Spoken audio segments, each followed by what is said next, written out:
Bon, du coup, je suis désolé pour le retard qu'a pris la vidéo du vlog numéro 2. J'arrive pas à la publier. J'ai la batterie, j'ai tout, mais j'ai pas le réseau. Je suis désolé. Moi, ça me dégoûte parce qu'en fait, je suis trop content de vous publier ça en direct. Et malheureusement, ben là, le réseau, il veut pas, quoi. Donc voilà, franchement, désolé. Je sais pas quand elle sortira, honnêtement. J'espère qu'elle sortira assez vite. Euh, Là, je me trouve à la close. Voilà. J'ai déjà la frontale parce que on est dans un refuge où on a une petite cheminée, feu de bois.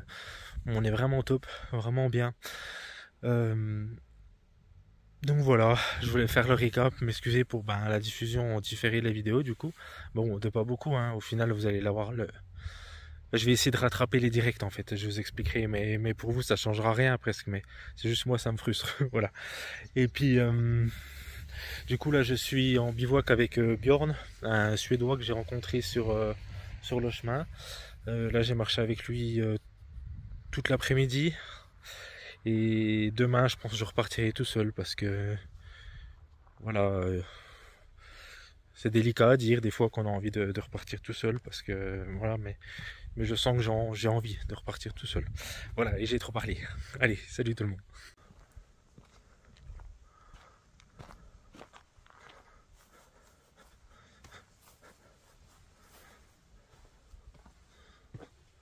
C'est le jour 3 du coup. Hier je vous ai laissé sur l'explication de pourquoi la vidéo a du retard. Et sur notre bivouac dans la petite maison du coup du village de La Close. Franchement c'est vraiment bien. Je remercie Bruce, je crois, il me semble, qui me suit sur Instagram et puis qui m'a conseillé cet endroit pour passer la nuit. Bah franchement merci beaucoup à toi. Je connaissais pas, et je me souvenais même plus de ce petit village. Honnêtement je m'en souvenais plus, donc on a passé vraiment une bonne nuit. Cette nuit j'ai bivouaqué avec un pèlerin avec qui j'ai marché toute l'après-midi hier, qui s'appelle Bjorn du coup, il est suédois. Et puis voilà, on a passé une bonne après-midi, on a bien parlé. Et là ce matin je lui ai dit que je repartais un peu tout seul. Parce que voilà, j'avais envie de repartir tout seul, j'ai envie de faire des rencontres, mais j'ai aussi envie d'être tout seul. Et voilà, ce matin je me suis levé, je me suis dit non, là, je vais repartir tout seul. Là je sens que j'ai envie de marcher, voilà, tout seul, tranquille. Puis on se retrouvera peut-être ce soir au bivouac, on a dit. Voilà. Ensuite, là aujourd'hui, deux choix s'offrent à moi. Soit je m'arrête au gîte Le Sauvage, mais qui est extrêmement cher, honnêtement, c'est un peu abusé d'ailleurs le prix. Soit je continue et je pousse jusqu'à Saint-Alban. Bon, la première fois que je l'ai fait, j'avais été jusqu'à Saint-Alban avec mon père. C'est une étape assez longue, mais je peux la faire, il n'y a pas de problème. Le problème c'est l'électricité. Est-ce que je vais avoir assez de batterie en fait pour vous proposer une vidéo? Je sais pas, donc je pense que je vais tenter le bivouac ce soir quand même parce que j'ai envie de bivouaquer. Et peut-être demain je prendrai un gîte du coup, parce que là demain j'aurai plus assez de batterie, c'est sûr à 100%, je pourrai plus vous proposer les vidéos et c'est un peu dommage. Donc voilà, le soleil est en train de se lever, c'est magnifique, c'est un régal.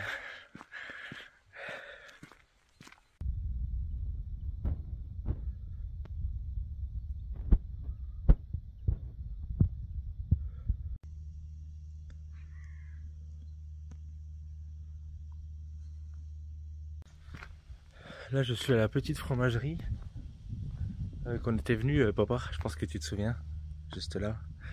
Très bonne fromagerie, il est 8 h du matin, alors je sais pas si c'est ouvert, si c'est fermé, je suis vraiment déçu, je comptais vraiment m'arrêter. Fais le focus, l'appareil photo. Je sais pas, il n'y a pas d'horaire, tu vois.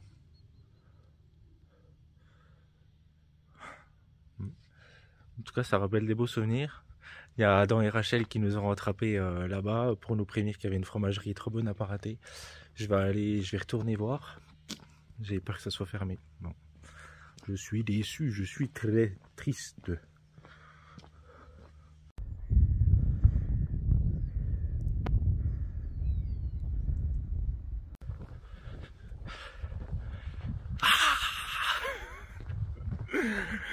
Putain.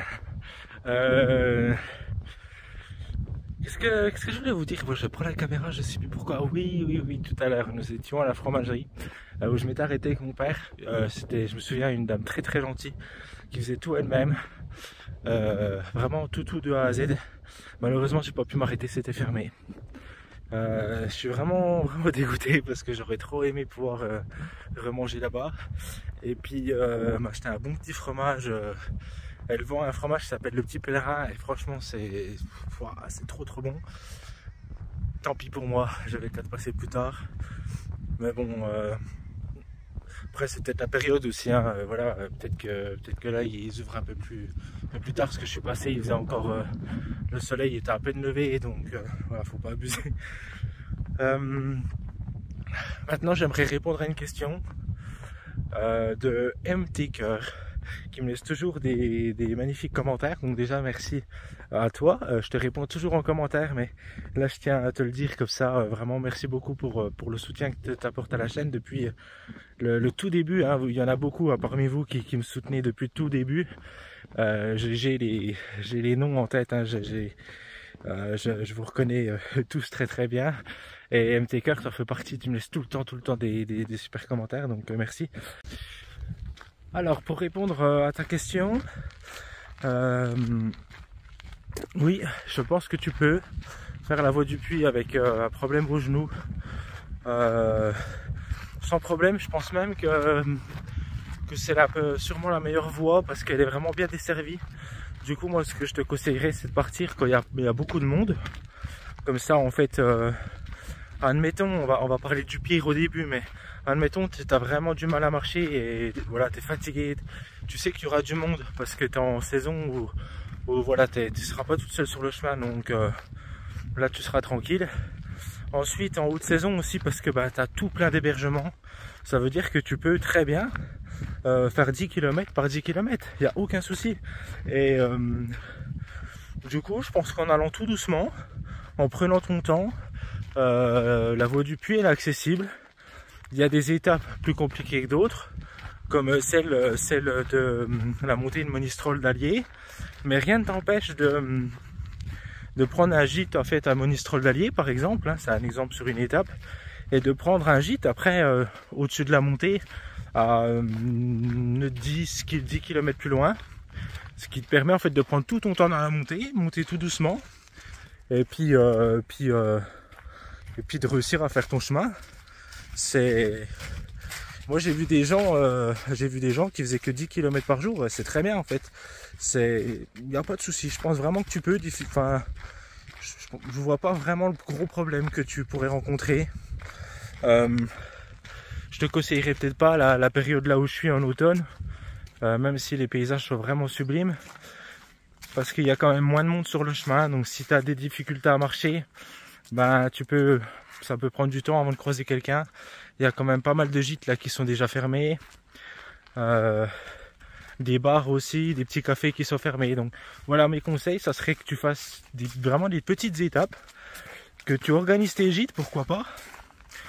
Pas tous les gîtes, mais quelques gîtes, voilà, sur tes départs. Puis au début, tu marches vraiment à ton rythme, 10 km en haute saison, entouré d'autres pèlerins, comme ça, s'il y a un problème, t'es tranquille. Voilà, et puis de prendre un sac très léger, de le faire en gîte et pas en bivouac. Si tu as des problèmes de genoux, ça sert à rien de porter ta tente, ton matelas, tout ça, ça sera trop lourd. Donc voilà ce que je te conseille. J'espère avoir bien répondu à ta question.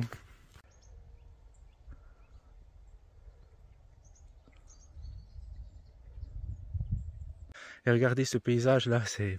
Oh là là.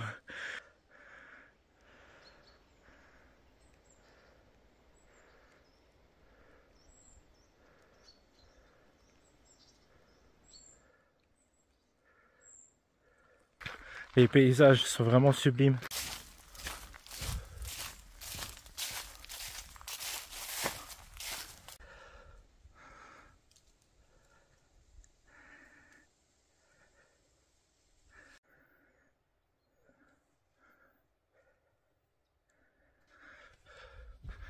Là, c'est vraiment un de mes passages préférés sur le chemin. Là.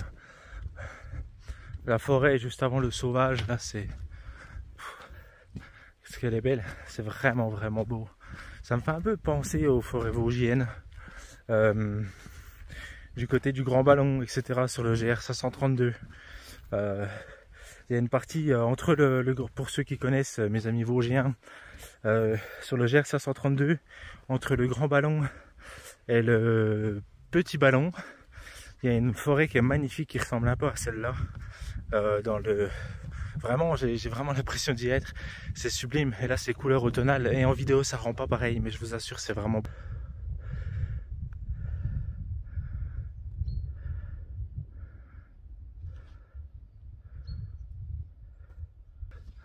C'est paisible ici. Qu'est-ce qu'on se sent bien, quoi. C'est fou.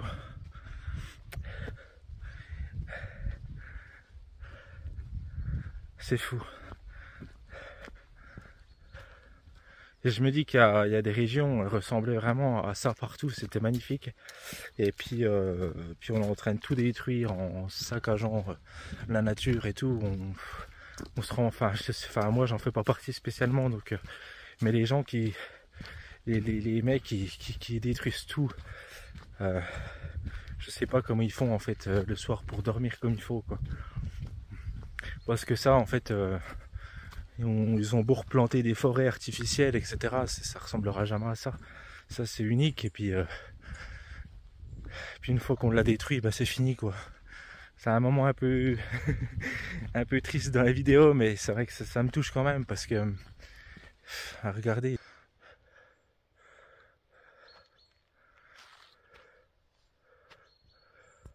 Oh, voilà, vous voyez ce que je veux dire. Et parmi les randonneurs, il y en a aussi qui respectent pas du tout. Je vois du papier cul partout. Ah, malheureusement, je pense que c'est impossible d'éduquer tout le monde correctement, à vivre avec la nature correctement. Mais oh voilà, allez, j'arrête parce que ça va nous déprimer. Et c'est pas le but. Ce n'est pas le but. Le but, c'est bien s'amuser, c'est de profiter de la vie sur ce beau chemin.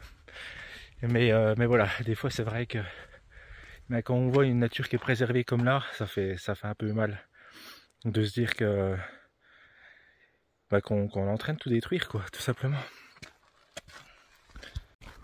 Par contre, là je suis en train de me demander si je me suis pas téléporté chez moi, du coup, parce que ça c'est les forêts de chez moi ici. Non mais oh, faut se calmer, regardez.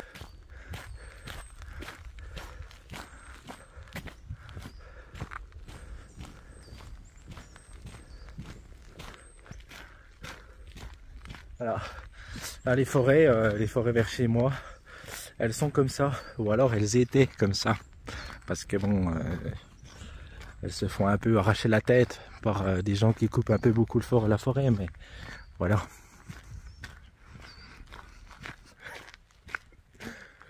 Oh, bref, c'est vraiment magnifique.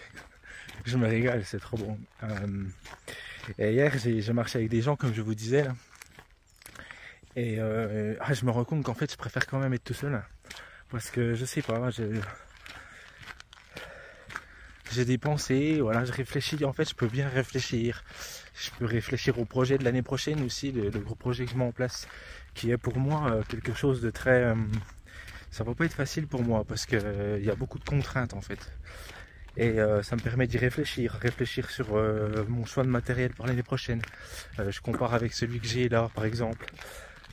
Ça me permet aussi de vous parler un petit peu plus à travers les vidéos. Ça me permet d'être au calme, et ça me fait du bien. Regardez ce petit ruisseau là, c'est vraiment magnifique.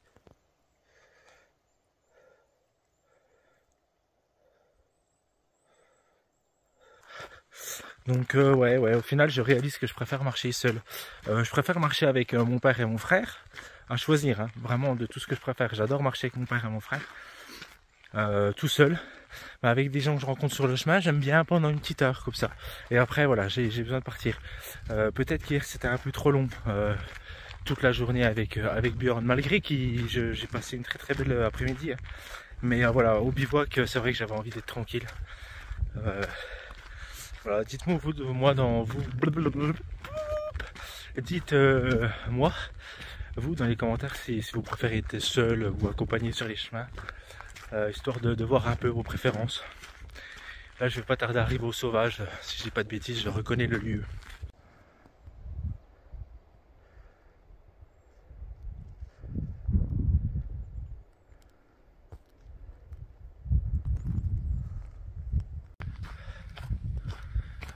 Vous voyez, quand je suis ici, j'ai ce genre de pensée à l'esprit que je voudrais vous partager.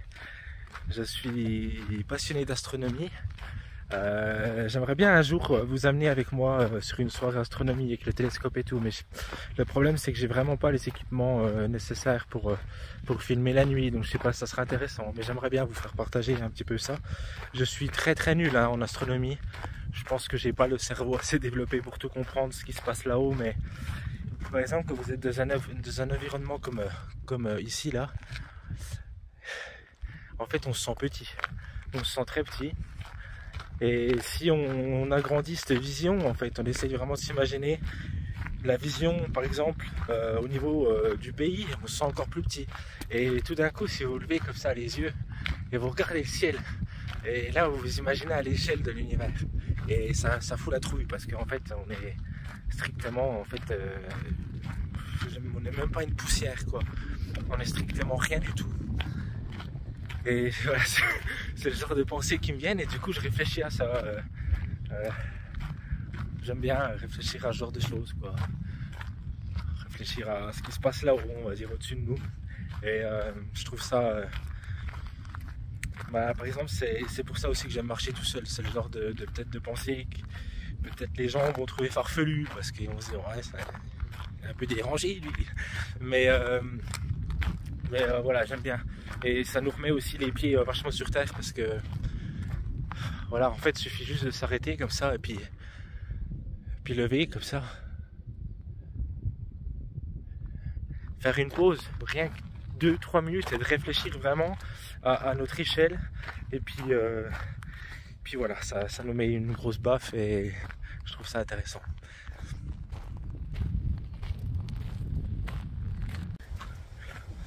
Ça fait longtemps que je ne les ai pas repris. Je devrais pas tarder à arriver à Saint-Alban sur Limagnole. Il est... Attendez. Il est 1h20. 13h20. Donc je vais continuer. J'aimerais bien arriver à peine avant Montbrac. Comme ça demain j'aimerais bien arriver à Nasbinal. J'ai dit que j'y allais mollo sur les étapes mais j'y arrive pas en fait. Je pense que c'est pas bon de se forcer.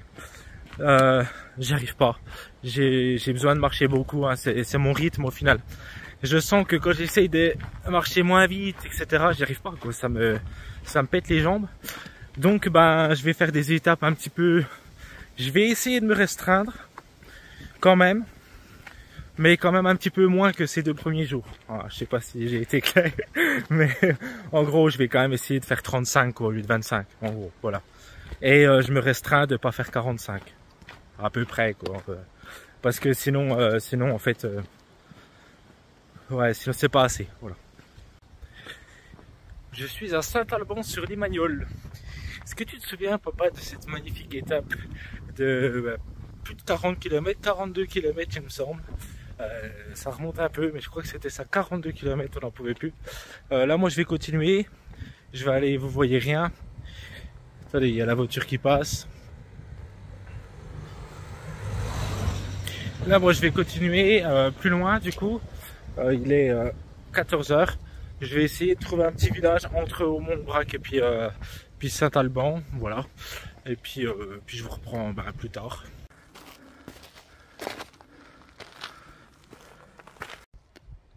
Bon, voilà tout le monde. Je suis arrivé à l'étape du jour. Je suis au-dessus du petit village des Essers. Donc avant Montbrac. Là je me suis trouvé un lieu de bivouac pas trop mal, c'est un peu en pente mais là il y a un petit plat ici là. Il y a un petit plat et ça fera bien l'affaire parce que après sinon je vais être trop proche de Montbrac et puis si je me souviens bien avant il n'y a pas grand chose. Du coup je me suis arrêté là et puis voilà, cette nuit ils annoncent un peu de pluie, alors ça m'embête un peu parce que du coup j'avais pas prévu qu'il flotte, mais bon, c'est pas grave, c'est comme ça. Et sinon, regardez le beau paysage que j'ai pour cette nuit.